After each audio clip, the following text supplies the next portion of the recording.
నిజమైన కర్త ఆ దైవమే కాబట్టి ఏది జరిగినా దైవ సంకల్పం ప్రకారమే జరుగుతుంది.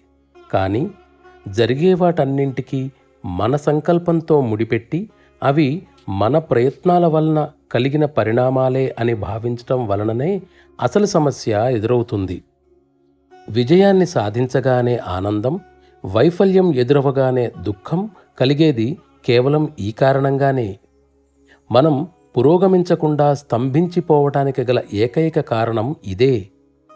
ఈ అహంకారపూరితమైన భావం లేకపోవటమే మనలో నిజమైన మహత్తర శక్తి ఆవిర్భవించిందనడానికి నిదర్శనం. దీనిని సాధించటం ఎలా? కేవలం మనను ఆ మహత్తరమైన దివ్యశక్తితో అనుసంధానం చేసుకోవడం ద్వారానే ఇది సాధ్యం.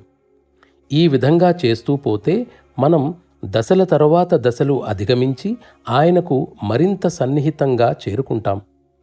సంపూర్ణ అభావస్థితిని పొందటం మాట అటుంచి కేవలం కొద్దిమంది మాత్రమే ఆ పరమాత్మునితో అనుసంధానం కోసం ప్రయత్నించటం విచారకరం.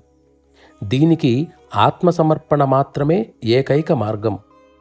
ఇది చాలా కష్టమైన పనే అయినా ముఖ్యంగా తమ స్థూలత్వంతో మరింత భారంగా తయారైన వారికి మరింత కష్టమైన పని.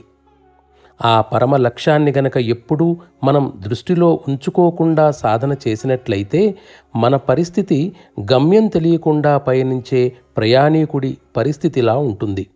గమ్యాన్ని ఎప్పుడూ దృష్టిలో ఉంచుకుంటేనే ఆధ్యాత్మిక మార్గం కనబడుతుంది.